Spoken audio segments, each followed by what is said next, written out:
Halo, apa kabar? Assalamualaikum. Kali ini kita akan bercerita tentang humor sufi yang berjudul Abu Nawas dan orang-orang kanibal. Saat itu Abu Nawas baru saja pulang dari istana setelah dipanggil Baginda. Ia tidak langsung pulang ke rumah, melainkan berjalan-jalan lebih dahulu ke perkampungan orang-orang Baduy. Ini memang sudah menjadi kebiasaan Abu Nawas yang suka mempelajari adat istiadat orang-orang Baduy.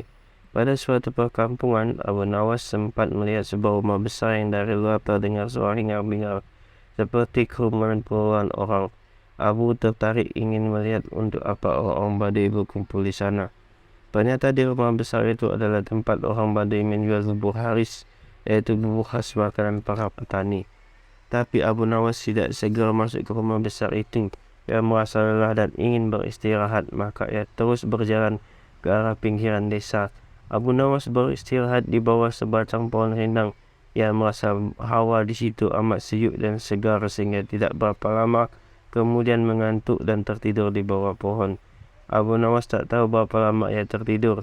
Tahu-tahu ia merasa dilempar ke atas lantai tanah. Brak! Ia pun tergagap bangun. "Kurang ajar, siapa yang melemparku?" tanyanya heran sembari menengok kanan kiri. Ternyata ia berada di sebuah ruangan pengap berjeruji besi seperti penjara. "Hai, keluarkan aku, kenapa aku dipenjara di sini?" Tidak berapa lama kemudian muncul seorang Baduy bertubuh besar. Abu Nawas memperhatikan dengan seksama. Ia ingat orang inilah yang menjual bubur haris di rumah besar di tengah desa. "Jangan teriak-teriak, cepat makan ini," tak orang sembari menyodorkan piring ke lubang ruangan. Abu Nawas tidak segera makan. "Mengapa aku dipenjara? Kau akan kami sembelih dan akan kami jadikan campuran bubur haris." "Hah, jadi yang kau jual di tengah desa itu bubur manusia?" "Tepat, itulah makanan favorit kesukaan kami." Kami, jadi kalian sekampung suka makan daging manusia?" "Ya, termasuk dagingmu, sebab besok pagi kau akan kami sembelih." "Sejak kapan kalian makan daging manusia?" "Oh, sejak lama, setidaknya sebulan sekali kami makan daging manusia." "Dari mana saja kalian dapat daging manusia?" "Kami tidak mencari kemana-mana. Hanya setiap kali ada orang masuk atau lewat di desa kami, pasti kami tangkap dan akhirnya kami sembelih untuk dijadikan bubur." Abu Nawas diam sejenak. Ia berpikir keras bagaimana caranya bisa meloloskan diri dari bahaya maut ini. Ia merasa heran kenapa Baginda tidak mengetahui bahwa di wilayah kekuasaannya ada kanibalisme, ada manusia makan manusia. Barangkali para menteri hanya melaporkan hal yang baik-baik saja. Mereka tidak mau bekerja keras untuk memeriksa keadaan penduduk, pikir Abu Nawas. Baginda harus mengetahui hal seperti ini secara langsung kalau perlu. Setelah memberi makan berupa bubur, Baduy itu meninggalkan Abu Nawas. Abu Nawas tentu saja tak berani makan bubur itu, jangan-jangan bubur manusia. Ia menahan lapar semalaman tak tidur. Tubuhnya kurus, makin nampak kurus. Esok harinya Baduy itu datang lagi. "Bersiaplah, sebentar lagi kau akan mati." Abu Nawas berkata, "Tubuhku ini kurus, walaupun kau sembelih kau tidak akan memperoleh daging yang banyak. Kalau kau setuju, nanti sore akan kubawakan temanku yang bertubuh gemuk.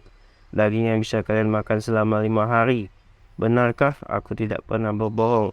Orang Baduy itu diam saja. Ia menatap tajam ke arah Abu Nawas.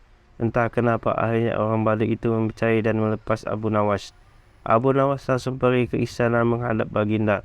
Setelah berbahasa basi, maka Baginda bertanya kepada Abu Nawas, "Ada apa Abu Nawas? Kau datang tanpa aku panggil." "Ampun tuanku, hamba baru saja pulang dari suatu desa yang aneh." "Desa aneh? Apa keanehannya?" "Di desa tersebut ada orang menjual bubur haris yang khas dan sangat lezat. Di samping itu, hawa di desa itu benar-benar sejuk dan segar. Aku ingin berkunjung ke desa itu." "Pengawal, siapkan pasukan." "Ampun tuanku, jangan membawa-bawa pengawal. Tuanku harus menyamar jadi orang biasa. Tapi ini demi keselamatanku sebagai seorang raja." "Ampun tuanku, jika bawa-bawa tentara maka orang sedesa akan ketakutan, dan tuanku tak akan dapat melihat orang menjual bubur khas itu." "Baiklah, kapan kita berangkat?" "Sekarang juga tuanku, supaya nanti sore kita sudah datang di perkampungan itu." Demikianlah Baginda dengan menyamar sebagai orang biasa mengikuti Abu Nawas ke perkampungan orang-orang Baduy kanibal.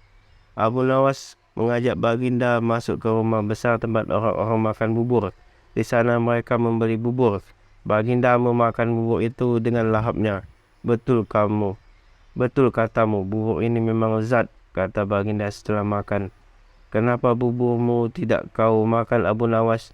Hamba masih kenyang, kata Abu Nawas sambil melirik dan berkedip ke arah penjual bubur. Setelah makan, Baginda diajak ke tempat pohon rindang yang hawanya sejuk. Betul juga kamu. Di sini hawanya memang sejuk dan segar. Aku kok mengantuk sekali, kata Baginda. Tunggu tuanku, jangan tidur dulu. Hamba pamit membawa air kecil di semak belukar sana. Baik, bergeraklah Abu Nawas. Baru saja Abu Nawas melangkah pergi, Baginda sudah tertidur. Tapi ia segera terbangun lagi ketika mendengar suara hentakan keras. Hai orang gendut, cepat bangun atau kami sembelih di tempat ini. Ternyata Baduy penjual bubur sudah berada di belakang Baginda dan menghunus pedang diarahkan ke leher Baginda. Apa-apaan ini, protes Baginda. Jangan banyak cakap, cepat jalan. Baginda mengikuti perintah orang Baduy itu dan akhirnya dimasukkan ke dalam penjara. Mengapa aku di penjara? Besok kau akan kami sembelih. Dagingmu kami campur dengan tepung gandum dan jadilah bubur haris yang terkenal lezat. Ha. Astaga, jadi yang kau makan tadi betul. Kau telah memakan bubur kami, bubur manusia. Hop, Baginda mau muntah tapi tak bisa. Sekarang tidurlah. Berdoalah sebab besok kau akan mati. Tunggu, mau apa lagi? Berapa penghasilanmu sehari dari menjual bubur itu? 50 dirham. Cuma segitu? Ya. Aku bisa memberimu 500 dirham hanya dengan menjual topi. Masa? Sekarang berikan aku bahan kain untuk membuat topi. Besok pagi boleh kau coba menjual topi buatanku itu ke pasar. Hasilnya boleh kau miliki semua. Baduy itu ragu. Ia berbalik melangkah pergi, tak lama kemudian kembali lagi dengan bahan-bahan untuk membuat topi. Esok paginya Baginda menyerahkan sebuah topi yang bagus kepada si Baduy. Baginda berpesan, jualah topi ini kepada Menteri Farhan di Istana Baghdad. Baduy itu menuruti saran Baginda. Menteri Farhan terkejut saat melihat orang Baduy datang menemuinya. Mau apa kau? Tanya Farhan. Menjual topi ini. Farhan melirik topi itu memang bagus. Ia mencoba memeriksa dan alangkah terkejutnya ketika melihat tulisan berupa huruf-huruf. Maknanya adalah surat dari Baginda yang ditujukan kepada dirinya. Berapa harga topi ini? 500 dirham, tak boleh kurang. Baik, aku beli. Baduy itu langsung pulang dengan wajah ceria. Sama sekali ia tak tahu jika Farhan telah mengutus seorang prajurit untuk mengikuti langkahnya. Siangnya prajurit itu datang lagi ke istana dengan melaporkan lokasi perkampungan si penjual bubur. Farhan cepat bertindak sesuai pesan di surat Baginda. 1000 orang tentara bersenjata lengkap dibawa ke perkampungan. Semua orang Baduy di perkampungan itu ditangkapi sementara Baginda berhasil diselamatkan. Untung kau bertindak cepat, terlambat sedikit saja aku sudah jadi bubur, kata Baginda kepada Farhan. Semua ini gara-gara Abu Nawas, kata Farhan. Benar, tapi juga salahmu, kau tak pernah memeriksa perkampungan ini bahwa penghuninya adalah orang-orang kanibal. Bagaimanapun Abu Nawas harus dihukum, ya itu pasti. Hukuman mati, sahut Farhan. Hukuman mati, ya, kita coba apakah dia bisa meloloskan diri, sahut Baginda. Terima kasih. Wassalamualaikum warahmatullahi wabarakatuh. Sampai jumpa dengan cerita-cerita selanjutnya. Dadah.